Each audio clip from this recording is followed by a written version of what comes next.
The body count around Bill and Hillary Clinton is climbing faster than a fat monkey in a swamp full of starving alligators. I think it's more than just a coincidence that so many of the president's advisors, his aides and attorneys, are being arkancided or chosen for premature funerals by the Faustian finger of fate. Are all of those surrounding Clinton who claim to have been threatened with bodily harm if they stood up or spoke out simply paranoid people? Or do they somehow suffer from some abnormal illusion that the president would have them terminated if they dared talk? We're being asked by this administration to believe that William Jefferson Clinton is just as innocent as O.J. Are we not being asked to believe that the president is a paragon of virtue without vice and that he represents high moral standards? When you hear the words integrity, honesty, loyalty, does the name Clinton spell it all? Now, I'm not personally accusing Clinton of ever carrying out any of these kills, but then the head of Murder Incorporated rarely, if ever, carried out a hit. The question then arises, are contracts for these kills carried out by some of his agency's Igors, the invisible government's obedient robotons? They, like Nazis, are taught to obey. They rarely, if ever, think for themselves. Agents of the FBI, the CIA, the ATF, and FEMA are generally obedient to the commander-in-chief. When they're not, they seem to have very early retirements. In fact, often their careers and their lives are brought to an abrupt halt, but none dare call it murder.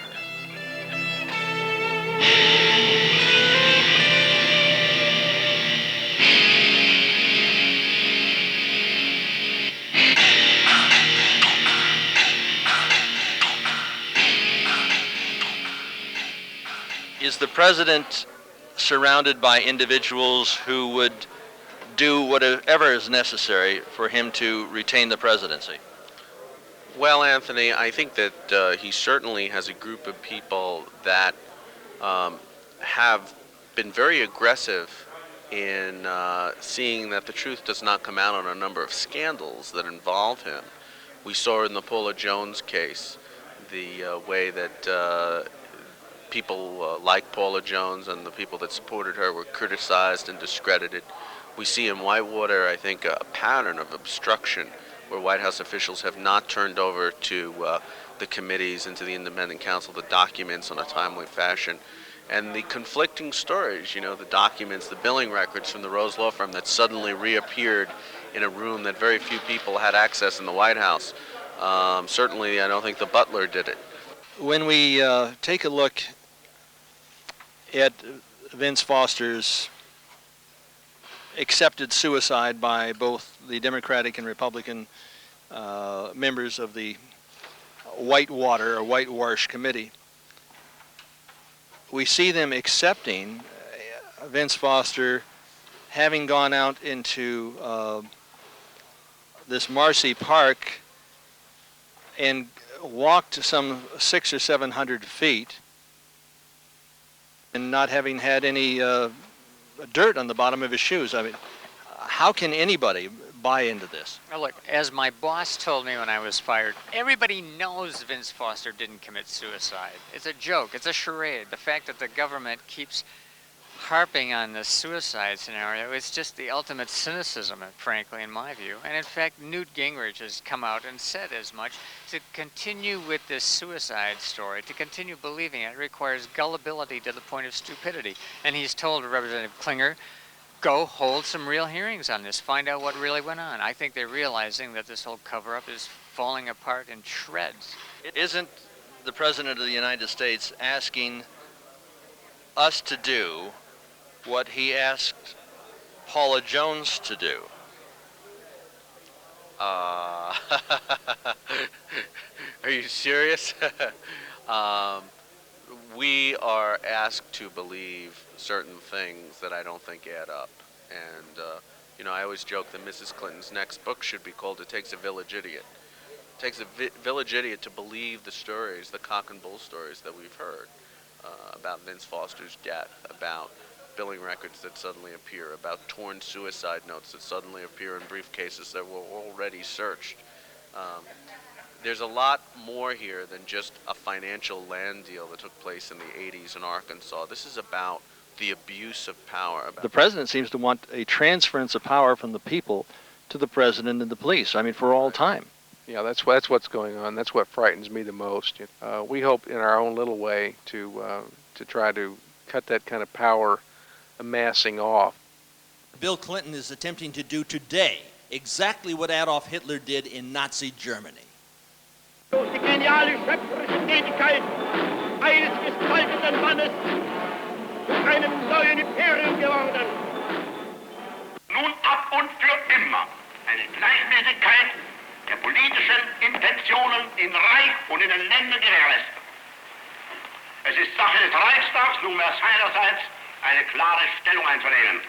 Am Schicksal des Kommunismus und der sich mit ihm verbrüdenden anderen Organisationen ändert dies nichts.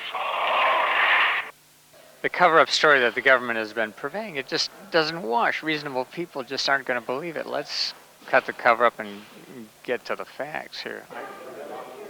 Personally, I am more inclined to believe, or I would be more apt to believe, that Clinton could walk on water before I could believe that Vince Foster could walk on air. How could any rational human being in the news media, a reporter, a news director, buy into this story that Vince Foster literally walked on air to get into the Fort Marcy Park to commit suicide? Well, it shows, I think, how far the media has come, that they want to deny reality and the laws of nature. He was found with no soil or grass stains on his shoes, despite the 700 feet walk they claim he made. His eyeglasses they found 20 feet from where his head lay, are physically impossible. The position of the gun was physically impossible or unusual.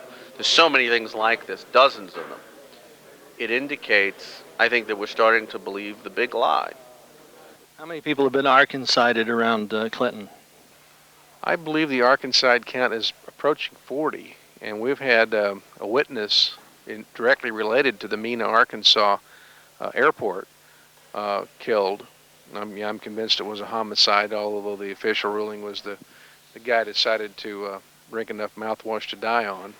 Pretty bad case of halitosis, or someone helped him along, which is... When we're talking about Arkansides, we're talking about murders disguised as suicides. Is there any doubt in your mind, any doubt at all, that the president has been involved in the cover-up of a massive narcotics ring, and has the president, through Dan Lasseter and his brother Roger, been involved in narcotics himself?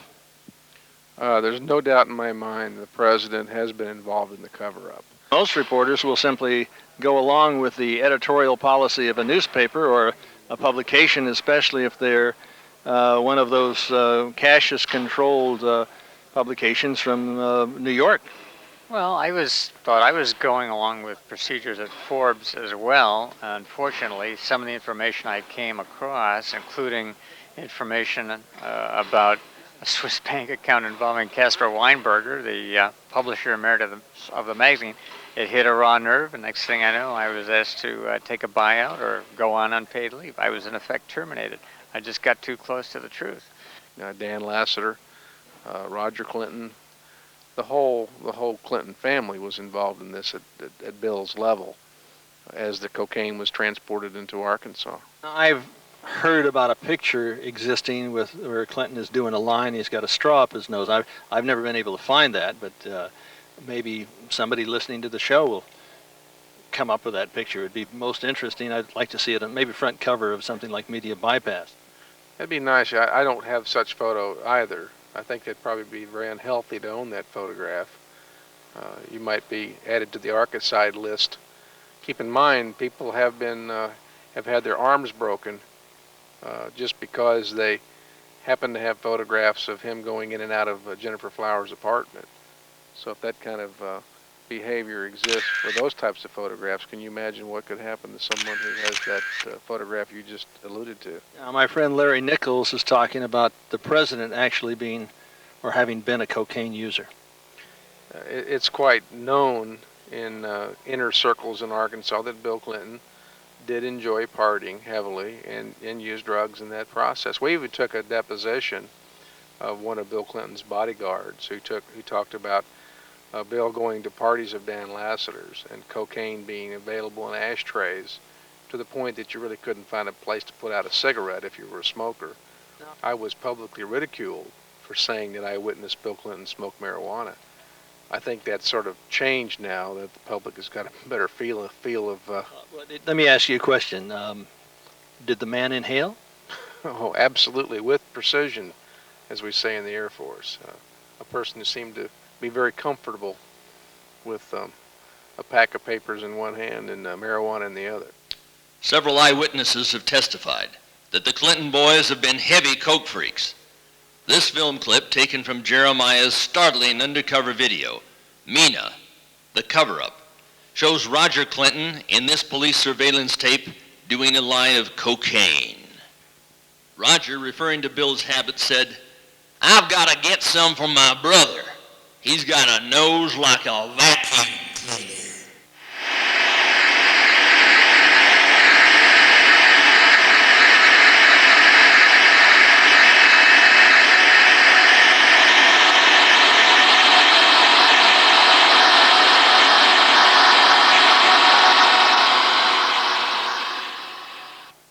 Personally, I don't care what Bill Clinton puts up his nose, or who he goes to bed with, or what.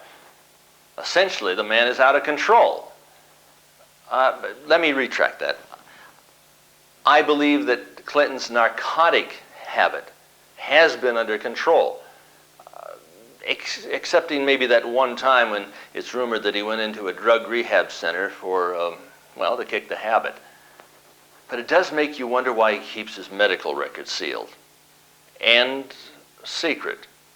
But perhaps that's only because of some sexually transmitted disease. You're probably wondering, what does snorting and trafficking in cocaine have to do with murder? Other than that some addicts and pushers have killed for it, some have died for it, and almost everybody involved has lied for it. That big, bulbous, red runny nose of Clinton's doesn't have me worried so much as the fact that he has his finger on the button that could blow up the world.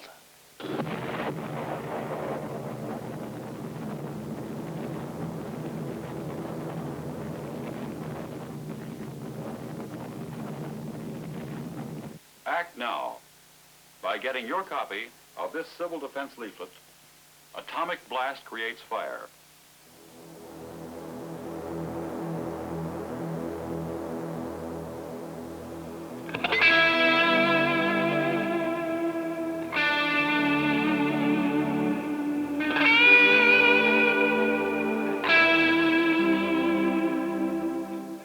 In 1992, Bill Clinton was Time magazine's Man of the Year. In 1936, Time magazine's Man of the Year was Adolf Hitler. We've talked about the Good Old Boy Network, and they have signs up at their Good Old Boy meeting. This is no niggers allowed, and then they issued official nigger hunting licenses. And Larry Nichols has told me that privately, Clinton will refer to, like, Jesse Jackson as that dumb nigger, and he will make racial statements. Nichols says that he is a racist, a bigot. Is there any truth to that, or is this all just rumor? Well, considering Bill Clinton's background and where he was raised, southern part of the state of Arkansas, I don't find that hard to believe. But then maybe Clinton just has Hitler's family values. The most ingenious weapon that this brain has perfected is this. A weapon of war. Play race against race. Hitler, Sieg! Sieg!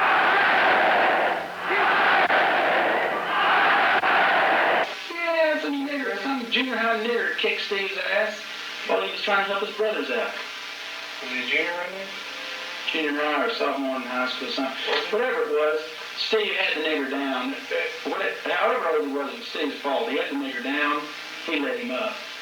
And the nigger blindsided him. I took 3/4 an ounce of it. Speaking of Clinton family values, Dick Morris, who was hired to set the moral agenda for the Clinton campaign, has been heavy into toe-sucking and foot fetishes and S&M, which, if you're interested, can be found in the fetish section of your local porn store. Dick Morris may no longer have the toes of Sherry Rowlands, but he definitely has the ear of Bill Clinton. Did you hear about the terrible bombing last night? Well, I heard it on good authority. But enough of Clinton family values. The question is, would that dope-smoking, cocaine-snorting, draft-dodging lunatic leftist that we now call Mr. President actually do a contract kill in order to get rid of outspoken opposition? This is the same radical revolutionary who was so enamored with the killers in the Kremlin that he left this nation to go to the Soviet Union and demonstrate against the United States. In much the same manner, I might add, that Lee Harvey Oswald did when he embraced the Bolshevik butchers. This was at the time when our men were fighting and dying in Vietnam to protect this precious thing called freedom. Young comrade Clinton was swapping spit with the Soviets while carrying on demonstrations against the United States. I repeat, the United States of America. Envision, if you will, that you're in Nazi Germany. The year is 1936, and Adolf Hitler is your president. Agents of the SS and the Gestapo are literally killing off all opposition to Hitler's rule. And you've become privy to the fact that death camps are being set up to eliminate large numbers of your fellow citizens, those who refuse to comply with the program of the Third Reich. Now here's the question. Would you, with good conscience, willingly contribute by paying taxes for this terror? And if you did, would you not be an accessory to murder?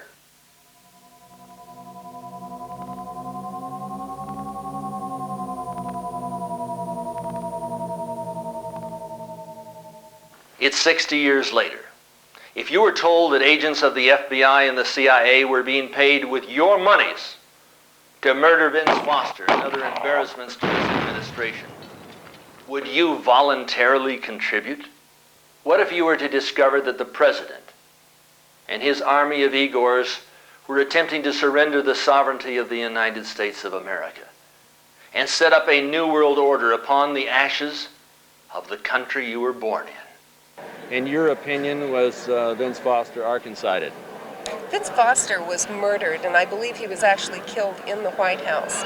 The night that Vince Foster was killed, not committed suicide, Robert Getzman called me, apparently drunk, and had stated to me on the phone, we did him, and I asked, did who? And he said, Vince Foster. In that conversation, he told me that Vince Foster had, quote-unquote, gone entrepreneurial on us, and that he had specifically been killed because he had been selling NSA codes to a foreign government and had the proceeds of his operation sent to a Swiss bank account. Now, he was going back and forth between Switzerland, sometimes only staying a day, sometimes only an hour, and then coming back to the United States. Was this for the transference of funds? One would tend to think so. His wife didn't even know he took those trips. Foster had at least one, probably several Swiss bank accounts. One of those accounts, he was receiving payments from the State of Israel. That's been ascertained by intelligence sources that I've talked to, corroborated by multiple independent sources. There's no problem with that. Other journalists have been corroborating this stuff too. And there are a multitude of other Swiss bank accounts, other offshore bank accounts. The intelligence community does have significant computer surveillance and investigative means to look inside these banks, to find these accounts, and to go after these people if they had a will to. It's overwhelming evidence of foul play. He's found with a gun he doesn't own. It's in his hand, which is unusual. Usually it flies from the hand after the explosion. No fingerprints on the gun. No one heard the fired shot. They didn't find the fatal bullet that was fired. There was no blood or blowback visible. No fingerprints on the gun, even though it was in his hand. I mean, at what point does anyone say, a rational person, this doesn't add up? And then the FBI forensic evidence showed that neither hand was on the gun's grip when it was fired. This is physically inconsistent with suicide. Did the Oklahoma bombing have a distinct CIA signature? Did the bombing involve the Clinton administration? I mean, if you believe that he didn't have anything to do with it, you probably believe that Lee Harvey Oswald shot and killed Kennedy. Did Lee Harvey McVeigh do this job in the Oklahoma building? No, he didn't. He did not. He did not. You were in the White House, were you not? I worked with a multi-jurisdictional team that operated out of the Executive Office of the President. And what were they doing? Initially, we were doing a national network surveillance project, and that transitioned into an espionage project and absolute surveillance of the Clinton administration from the inception of the presidency. Now, the word espionage indicates that this would be run under the operation of a foreign government. Correct. The Japanese? The Japanese. We were reporting to the Embassy of Japan in Washington, D.C. What we know is this. Vince Foster had in his possession, shortly before he died, extremely sensitive binders of information from the National Security Agency. What specifically was in those binders, we don't know yet.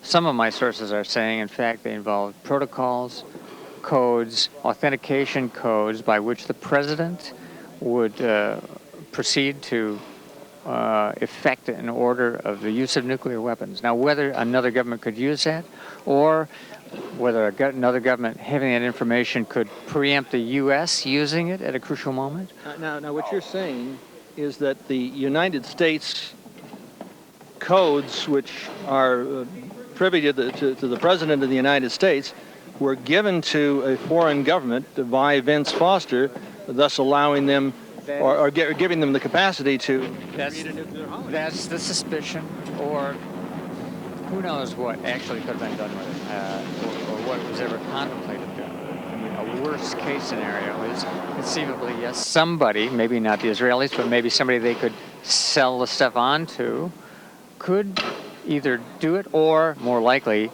threaten it for extortion purposes. Ultimately, I think you have to think in terms of money rather than actual use of nuclear weapons. But still, the political impact within our country of the knowledge that these kind of documents could have been released, it would cause a political firestorm, which is why Vince Foster's death has been a cover-up. Field, Getzman, Thomas, Stanley. Yeah. So tell us about these characters. And one was with the FBI, one the DIA, and one the CIA. As they were introduced to me initially, Robert Getzman introduced himself from the Executive Office of the President while he was under Bush. And I identified him from the State Department and from within the FBI as being a senior FBI official holding what they call dual agency, clearances both for the FBI and CIA. Cofield was introduced to me in Washington as a DIA agent. Now, you were working with these individuals. Yes. And you were involved in bugging the White House. Yes. We delivered from the inception of Clinton's presidency, starting at the inaugural, we delivered compromised equipment to Clinton's VIP tent at the Lincoln Memorial during the inaugural, and again at the Executive Office, starting with Hillary's Macintosh computer. The first order that she put out, first purchase order, was delivered by Peter Stanley, who was part of our team. That was a Macintosh computer that had a compromised chip in it for surveillance. They're not going to keep the lid on this. Vince Foster was under surveillance and investigation for espionage at the time of his death. We were more focused on installing technical equipment in order to compromise White House communications on behalf of the Japanese. So the focus was the technical aspect. You've got a bachelor in criminology out here at Long Beach. We were at the Preparedness Expo. Are we prepared to face as a nation what is coming down if this legislation passes, where we would be without a First, a Second, Fourth, Fifth, Sixth, 10th Amendment? I don't think we're prepared. I think that they haven't anticipated what the backlash will be. I think that there are millions of people in this country ready to take up arms. If you see a pattern in all the FBI witness statements for the Fisk investigation into Foster's death, Susan Thomas is now saying they got the statement wrong. Webb Hubbell has given a different account. The first witness to find the body says the FBI manipulated his witness statement. You have Patrick Knowlton. You have other witnesses that have come forward and told the grand jury the statements don't match. Very serious. If all these witness statements were manipulated to make it look like no foul play took place, you know, what are these investigative agencies doing?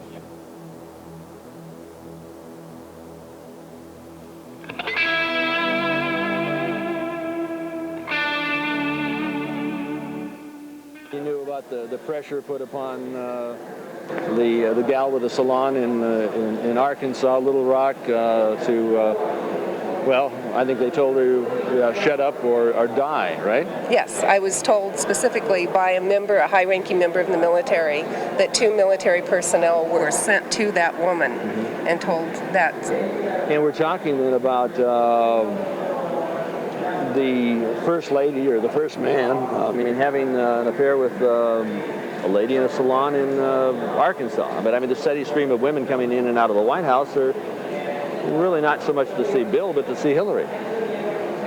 I mean, you must have known about it. I was really never given any information about that. Yeah. In a nutshell, I became a living liability to a lot of prominent politicians from various administrations. I'd worked for my government covertly on various intelligence operations. My background is Air Force intelligence, and I'd been recruited into some operations that the government would sort of like to forget ever happened, namely Iran-Contra. And as the secret policy became public policy after the shoot down of that C-123 military cargo plane in 1987, after that occurred, the agents in the field, people like myself, were disavowed and abandoned. And as presidents and vice presidents and secretaries of state ran scurrying for cover, hiring lawyers, those of us that were left in the field felt pretty cold and alone. And many people that have been involved in this situation end up either dead, in prison, or publicly ridiculed. You were working with Cofield. And quite publicly, I might add. This hadn't been a secret to anyone. We had been out across the country attending computer conventions, meeting with the heads, the CEOs and chairmen of many of the leading computer companies in the industry. So these are covert FBI and DIA operations. Yes. Were they involved, these individuals involved in the stealing of the INSLAW technology that was in part developed by or revolving around Riconosciuto? Well, the CIA was certainly involved with that. It was a topic of conversation constantly during the years that I spent with these men, because various versions of that software were used not only within the CIA and other parts of the government, it was sold off to foreign governments illegally.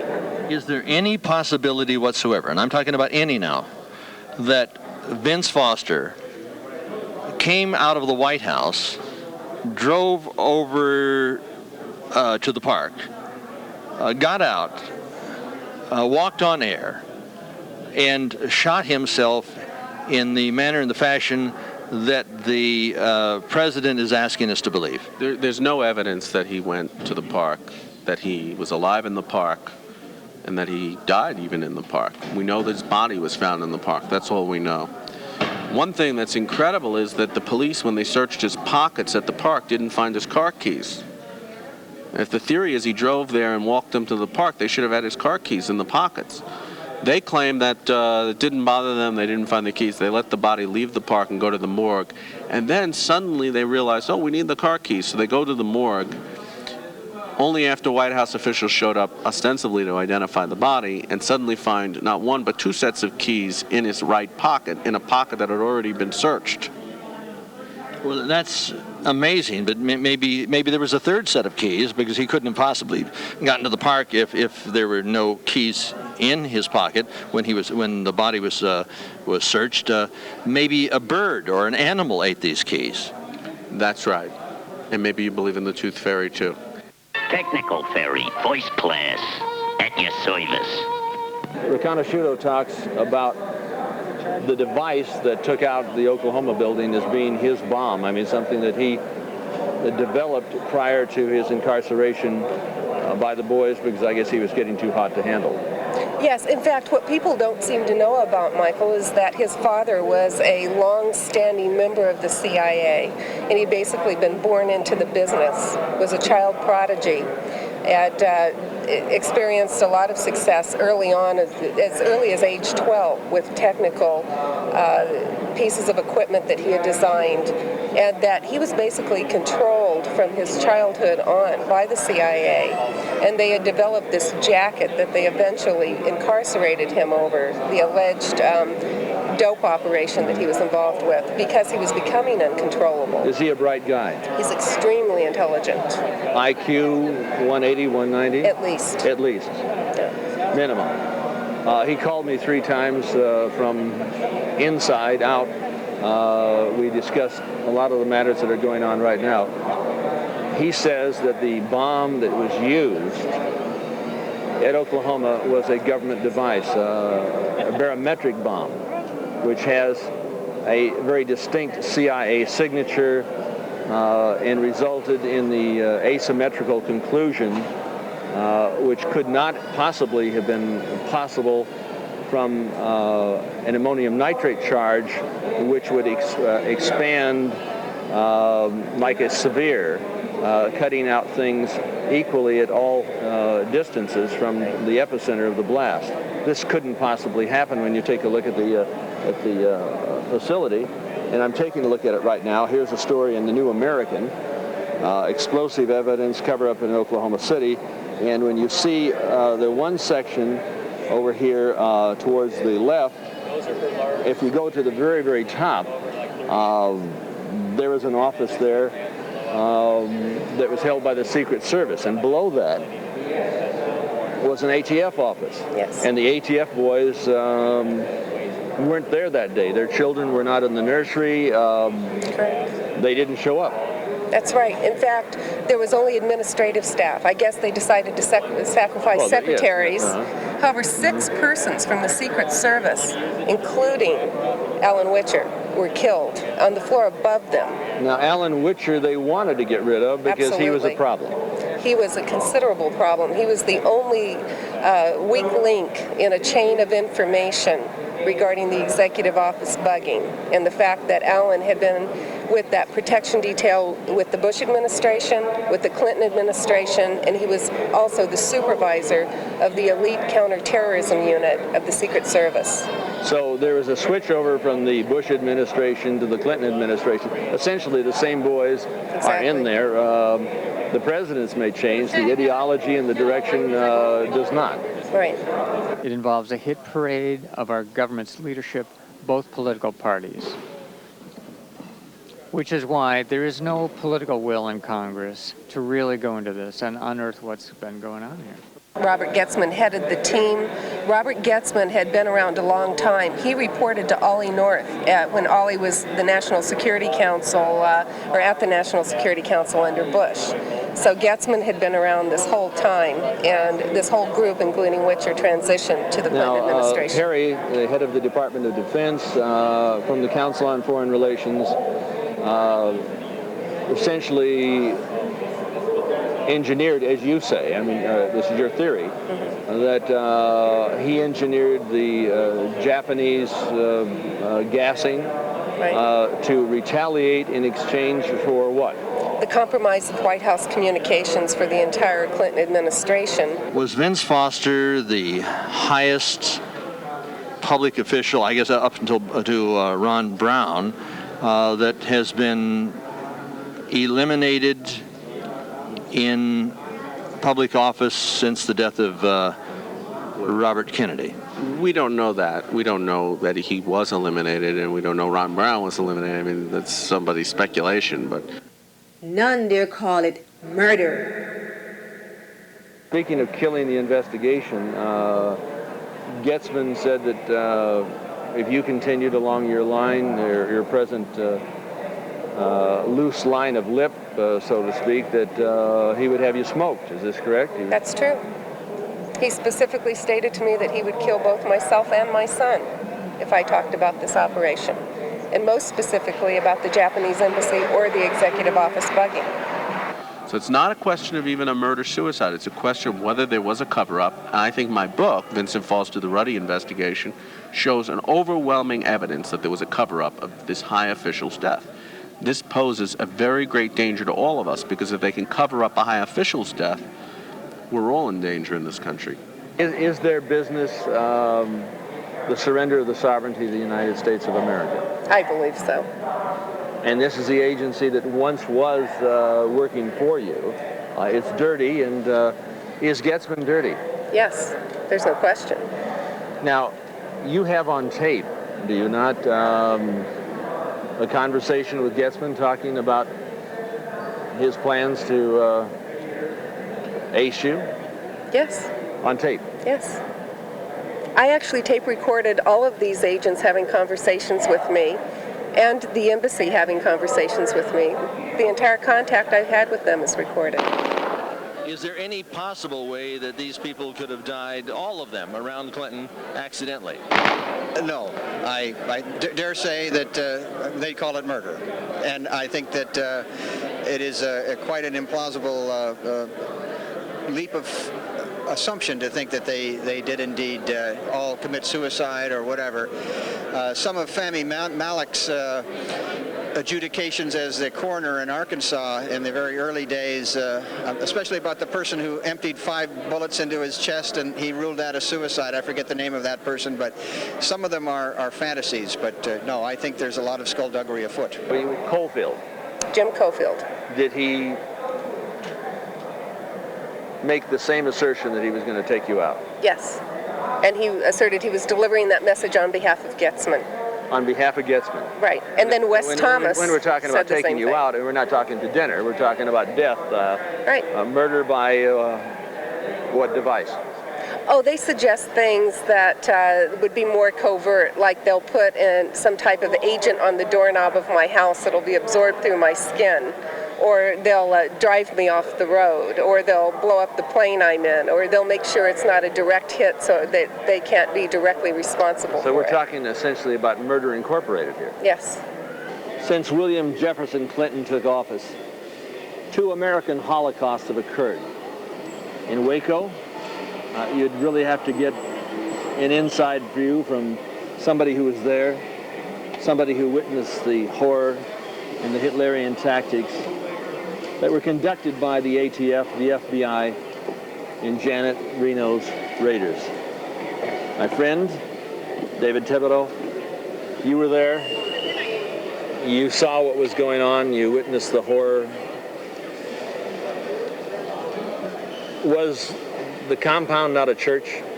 Absolutely, it was a church. It was a place where people from all over the world could come to learn something called the 7 Seals. The managed media has demonized David Koresh. They've made him a monster, a child molester, and in so doing, they have laid out the basis for the justification of the mass murder of the innocent men, women, and children who died there. Did he molest children? No. One of the most powerful quotes I can think of right now is one by Senator Henry Clay in 1843. He said, or 1893, he said, "The devices of power and its minions are the same in all countries and in all ages. It marks its victim, denounces it, and excites the public hatred to conceal its own abuses and its own encroachments," which is what's happened here. The media has come in, and through being fed what the government has told them, they have just presented this incredibly black scenario of Koresh and the people there that was not true at all.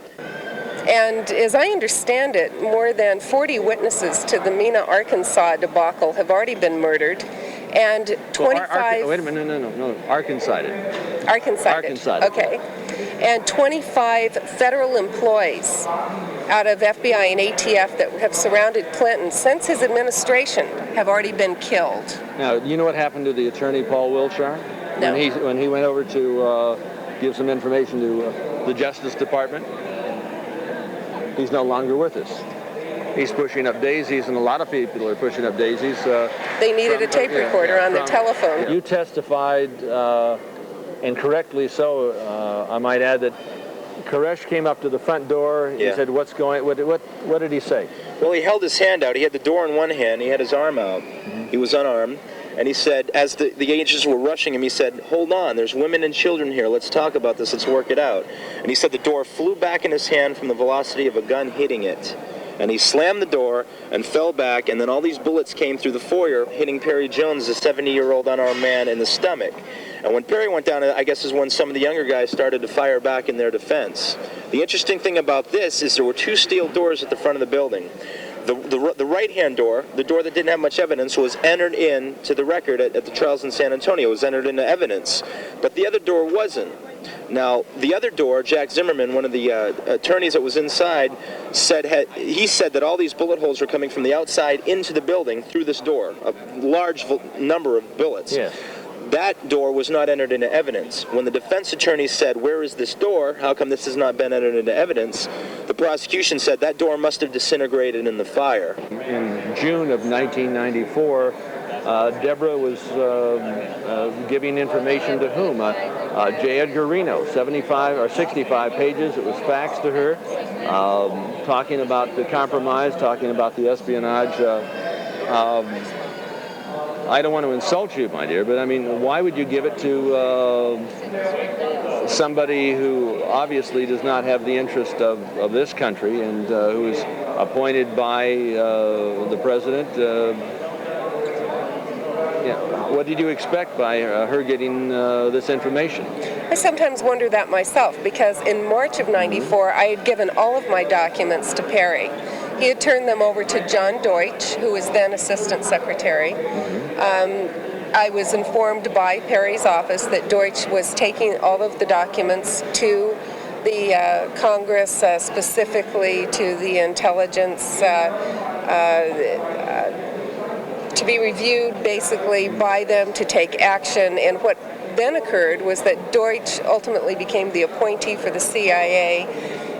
It didn't seem like there was any prosecution activity taking place, and so I thought 3 months later that I should put something into the Justice Department, and that's why I sent that into Reno's office. But it's an injustice department, and we've got the first lesbian lady of law, Janet Reno, covering up the Waco hearings, manipulating the media, telling bold-faced lies about the whole operation. The government has testified that they had a film, or a tape of all of this, and that tape suddenly disappeared. They said it came out blank. Is what the ATF, the FBI said that they never received any tapes. All of the film came out, with the exception of the proof that would show that the ATF opened fire and murdered the man. The activity at the front door. Right.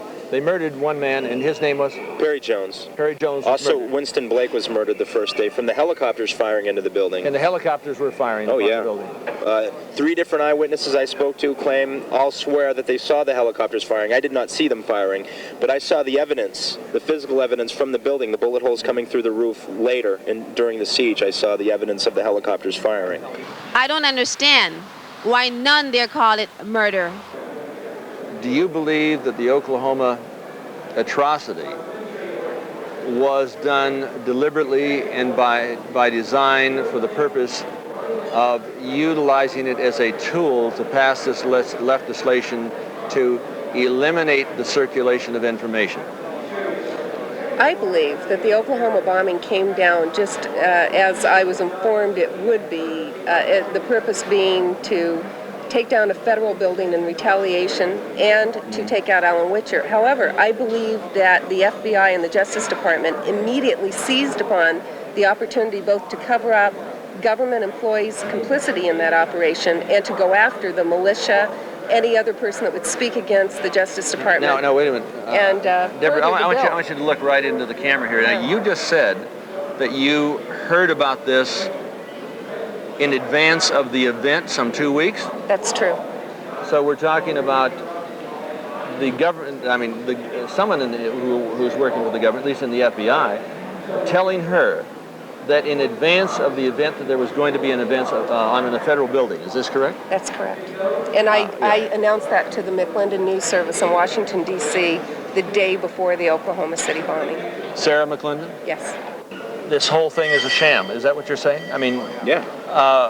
Was there an assault? Was there an ambush? I don't see how a church can ambush a group of people coming over to raid a church. That's what's interesting is the government from day one has come in on us and violated our civil rights, violated our constitutional rights, murdered us, and then has taken this whole front that they were the victims. They almost made it seem like we went out gunning for them. And they say that they were met with gunfire from 40 different positions and they were ambushed. Well, if we had fully automatic weapons and we were at 40 different positions waiting for them, not one of those agents would have walked off the cattle trailers. What I'm saying to you is that there was never any malicious intent to kill government agents. Did any of you fire a shot first? No. Not one shot? No, the people that I spoke to all are conclusive. They all swear that they were fired at first and they fired back in defense. The plan was never to kill anybody. You mean to say that the church did not raid the ATF? The ATF raided the church? I think that's pretty obvious, considering where we were and where they were. It should be pretty obvious to you that the government is lying.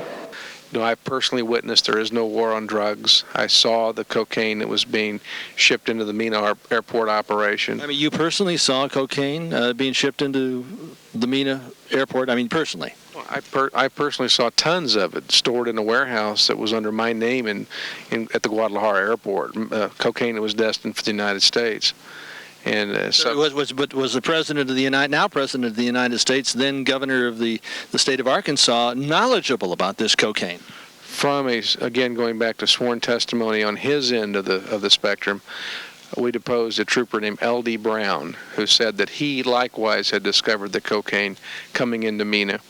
He took that evidence directly to his boss, Bill Clinton, and Clinton did absolutely nothing to interfere with it. In fact, quite the opposite, told Mr. Brown to ignore it, that it was okay, that was Dan Lassiter's deal. On April 19th, I initially reported, after having the day before reported that a building would be attacked.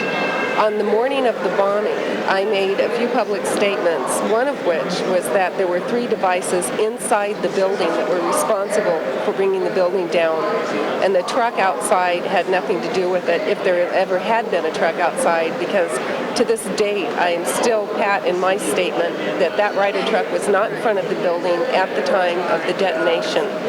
And I also, on the morning of the bombing, demanded that the government come forward with their alleged ATM tapes, because there was one especially touted from them that was supposed to have been in a bank ATM, and another one from what was supposed to have been a phone company surveillance camera.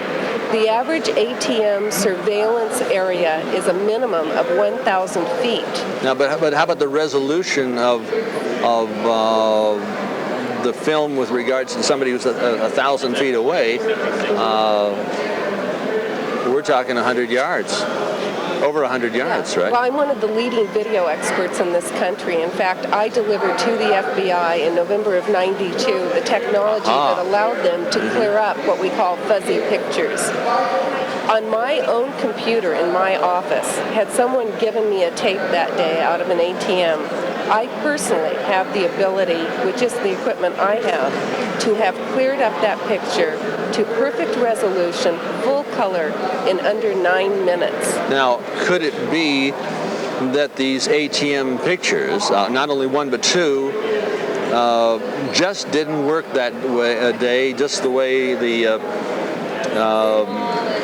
videotape didn't work getting pictures of the assault at Waco when Koresh went out to talk to them and they opened fire on them? The government has testified that they had a film or a tape of all of this, and that tape suddenly disappeared. They said it came out blank. It came out blank, blank, blank, blank. How about Janet Reno? I call her the Heinrich Himmler of the American legal system. I mean, all the contradictions we have. Janet Reno, she's making the ultimate decisions, right? In other words, it's up to her to find out what the CS gas is. For anyone to say that she used CS gas because she thought it was the most harmless form of gas she could use against the children is an obvious liar. All the information about CS gas shows how harmful it is. In Israel, there's a special documentation used against CS gas because 20 kids have died from the use of CS gas. It's only to be used outdoors in a riot-control situation, and it's expressly harmful to young women, to women and young children with smaller respiratory tracts. It'll kill them. Anybody that knows anything about CS gas knows this, and yet she said that this was a harmless form of gas that she could find. It's a lie. Now, you talked about the Oklahoma bombing 2 weeks in advance. Right. And the day before this went off, you were talking about... Specifically that a federal building would be attacked. Specifically, the day before. Right, and the day of, I specifically stated there were 3 devices inside the building and there was no Ryder truck out front. And would you tell America just how many members of the press you told us to and how many of those actually published it? I have copied this to every major news media in this country and outside of this country. And I haven't talked to anyone, and I have certainly not been contacted by anyone from the government. You talked to them, but they They haven't printed. They haven't talked to you. They have no calls, no callbacks. No. In fact, the Washington Post, Serge Kovaleski, who's been maligning the militia and everyone else, said to me, "I have no problem with your credibility. I just can't print your story." We take a look at the, one of the most recent murders, or at least I call them murders, or Arkansas's, Ron Brown. Do you think that there's any way that that plane went down accidentally? I personally don't. I know that the jury's still out. In fact, his widow, from what I understand, is not accepting the verdict of the government, or the assumption of the government that the plane was in an accident. So she is challenging it, and I mean, if you believe everything that at least you and I have heard about the fact that the tail section was in one piece, and that parts of the plane fell in the ocean, and supposedly one person came out of the flight, got on the helicopter and died of a massive blood loss. So there seems to be some questions to be answered on that too. There's many questions, Anthony, as you know, that you and I, as kind of investigative reporter type talk show hosts, are dealing with on these issues, and it does keep us very busy. But having witnessed his relationship with the Central Intelligence Agency, at that point it was very apparent to me that Bill Clinton would cut any kind of a deal with anyone under any conditions if it advanced his power base. Should Clinton be impeached for high treason? At minimum, I think Clinton should resign. Hillary's been indicted over the Whitewater issue, and that's still not apparently very public knowledge. And I think he will be pressured to resign rather than have her indictment unveiled. Now, Webb Hubbell is out of jail to act as this credible witness in the Waco whitewash hearings. And everybody believed him. And nobody even talked about Vince Foster being Arkansided or murdered. They didn't talk about that. It was a presumption of suicide. I mean, can anybody with a logical, rational mind accept what they are simply stating as fact when it's actually fiction? I don't think any reasonable person would follow that. And forensically, there's no evidence other than a murder in the Foster murder. There is no suicide evidence at all. And the Oklahoma bombing? Who did it? Our government employees pulled a whole operation off. There were some special ops people out of a base in Alabama that actually planted the devices. They were at the direction of a team of people headed by Robert Getzman. Who threatened to kill you? And if I talked about that. And concurrent with that, the senior people from the Air Force that supervised the project that Getzman and I and the others reported on to Gunter Air Force Base, the National Network Surveillance Project, the head of the Air Force Technology Acquisition Team, he and his assistant were on the downed Learcraft that was bombed and taken down days before the Oklahoma City bombing. Now, we are in deep kimchi. This is not hell, but you can see it from here.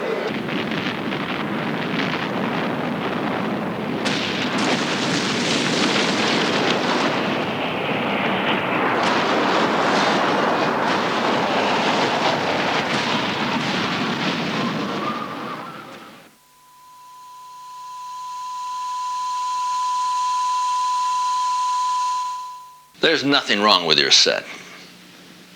But there is something that is drastically wrong when over 100 people who've threatened to expose or embarrass the president have met with sudden and violent death.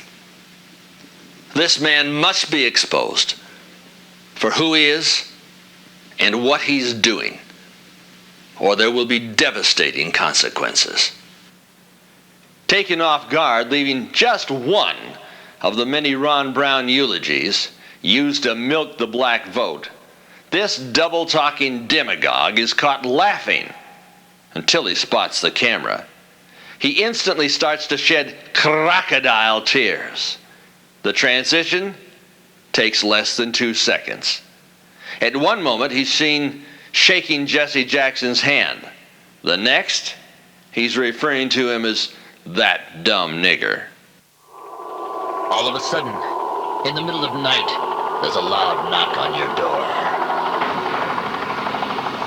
Hey, honey, something's not right.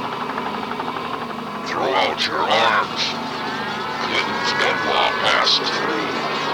We're here from the government. We're here to help you. And I'm from the IRS with the power to tax. If you've got a complaint, send us a fax. Get out of this house. Surrender your guns. Give me your gold. You better obey if you want to grow old. Dance the two-step and do what you're told.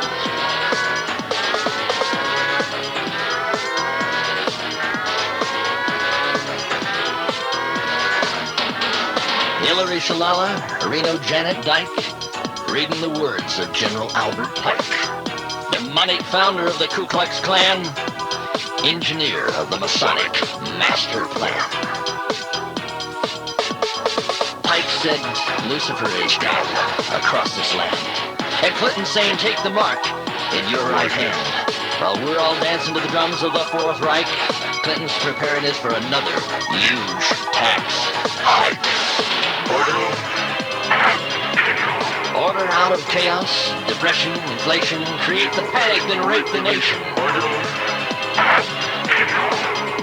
Crisis creation, incite black and white, program agitation. Don't resist! You're surrounded by the UN in white and blue, the ATF, the men in black, of the One World Order. But it's not new. Iron Mountain, computer beast, and cattle mutilations. Black projects, UFOs, and weird genetic combinations. The Nazi doctors didn't die? Come on, get hip. They came here with the OSS through Operation Paperclip. National ID, debit card? Yeah. Vaccination biochip, milk carton kits, genetic engineering. Clinton says her health plans for you and your own good. Sure. And Adolf Hitler's Robin Hood. Masonic mind manipulation. Inciting riots, it's crisis creation. Biochip implantation. Vaccinate your kid for UN identification. This is a test for all of us. So I have today just one simple request.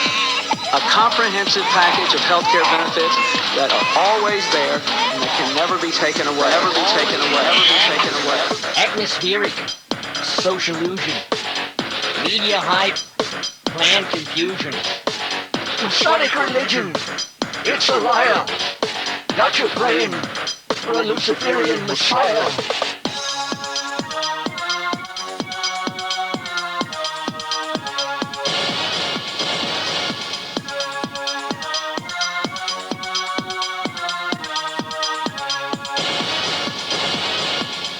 The Illuminati thinks that they're enlightened, that they're to be the gods of Earth, born of incest from the sons of Satan and their sisters in satanic birth.